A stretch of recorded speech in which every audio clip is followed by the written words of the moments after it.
सद्गुरुनाथ महाराज की जय।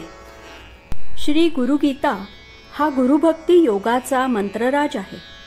कलियुगात संसार सागर तरून जाण्यासाठी हा महामंत्र श्री गुरुदेवांनी स्वाध्याय म्हणून दिला आहे। श्री गुरुगीतेतील संस्कृत श्लोकांचा अर्थ महायोगी स्वामी उमानंद सरस्वती ह्यांच्या श्री गुरुगीतार्थेश्वरी ह्या विवेचनाच्या आधारे आपण जाणून घेत आहोत। आजचे श्लोक आहेत 161 व 162। गुरुभक्ताची महत्तता।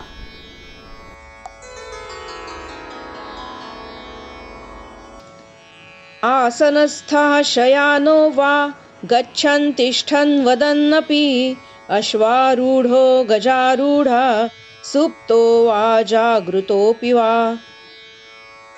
शुचिष्माश्च सदा ज्ञानी गुरुगीता जपेन तु तस्य दर्शनमात्रेण पुनर्जन्म न विद्यते।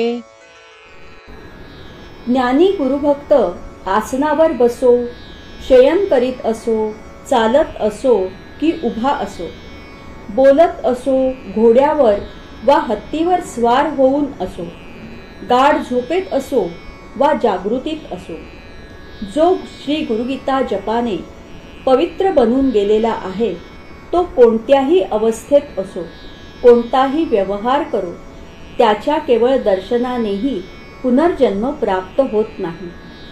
गुरुभक्तीचा महिमा हे 2 श्लोक वर्णन करीत आहेत। सूर्यप्रकाशाला सूर्यकिरण घरोघर पोहोचवतात। गुरुभक्तही गुरुला सहकार्य देतात। घरोघर एक गुरुभक्त तयार होईल तरी देखील कुटुंबेच्या कुटुंबे उद्धरून जातील एवढे सामर्थ्य गुरुभक्तीत आहे।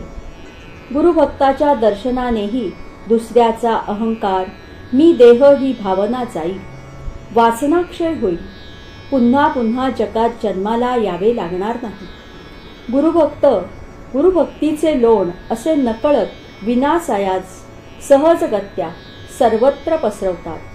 त्यासाठी संस्था नकोत, शाला उपशाला नकोत, सभासदत्व रजिस्टर्स ठेवायला नकोत। गुरुभक्त ह्याच स्वयंपूर्ण संस्था असतात।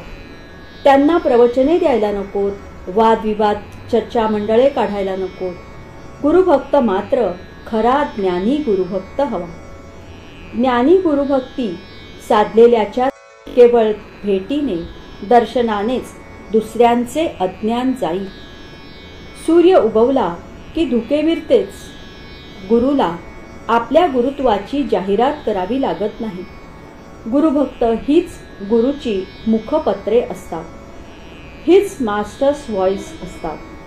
खऱ्या गुरुला आपल्या कार्याची पोस्टर्स लावावी लागत नाही, मुलाखती द्याव्या लागत नाही, घेतल्या जातात। गुरुभक्त गुरु कार्यात सहभागी असतात, सहज सहकार्य देत राहतात। गुरुचे कार्य गुरुभक्ताद्वारा अखंड चालू राहते। पुन्हा गुरुभक्ताला आपले जीवन, व्यवहार, व्यवसाय सोडावे लागत नाहीत। त्याचे जीवनच गुरुसेवेचे कार्यक्षेत्र होते। नुसत्या गुरुभक्ताच्या दर्शनाने अज्ञानाचे धुके विरते। गुरुभक्त न बोलता केवळ सानिध्याने, सहवासाने हृदय पालट करू शकतात। असे होत नसेल तर ते ज्ञानी गुरुभक्तच नव्हे, वा त्यांचा गुरु खरा गुरु नव्हे। सद्गुरुनाथ महाराज की जय।